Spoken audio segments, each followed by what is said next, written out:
يا دوك ممكن تقول لنا إيه فرص الشغل بعد التخرُّج بما إن ما عادش في تكليف؟ طيب ما فيش حاجة اسمها ما عادش في تكليف، هو الفكرة بس إن حصل تشبُّع دكاترة العلاج الطبيعي في المنظومة الصحية. آخر ناس اتكلّفوا بشكل كامل كانوا تقريبًا 2022 و2023 دفعة 2023 اتكلّفت بشكل جزئي. فواحدة، واحدة الناس بتبدأ تتكلّف، وبعدين بدأ ينزل قرار النيابات، فهيبدأ يكون في تخصُّصات في العلاج الطبيعي وتخصُّص ونيابات في العلاج الطبيعي، وده هيفتح مجال واسع لتكاليف والناس تتكلف أكتر وأكتر.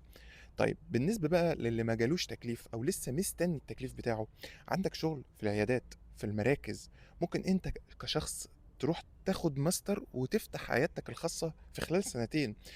عندك برضه إنك تشتغل في النوادي في الsports injury لو أنت شغلك بقى في الرياضة وعاجبك الموضوع ده، ممكن حتى تشتغل في التغذية، تفتح عيادة تغذية وتشتغل في التغذية فلوسها حلوة جدًا، ممكن تشتغل مع دكتور في مركز محترم، الموضوع هيبقى يعني مُجزي.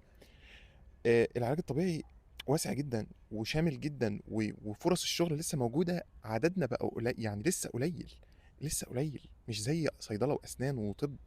الناس دي السوق تشبع إلى 100 سنة من المجالات الأخرى، العلاج الطبيعي لسه وليد نسبيًا، فلسه في فرص، ولسه في إن أنت لو فعلًا عايز تصنع فرصتك هتصنعها، بس لازم تصنعها، لازم تتحرك، فاهمني؟ بس وربنا يوفقكم يعني وكلنا نشتغل وكله يبقى معاه فلوس بإذن الله ويقدر يعيش في الظروف السيئة اللي إحنا فيها دي.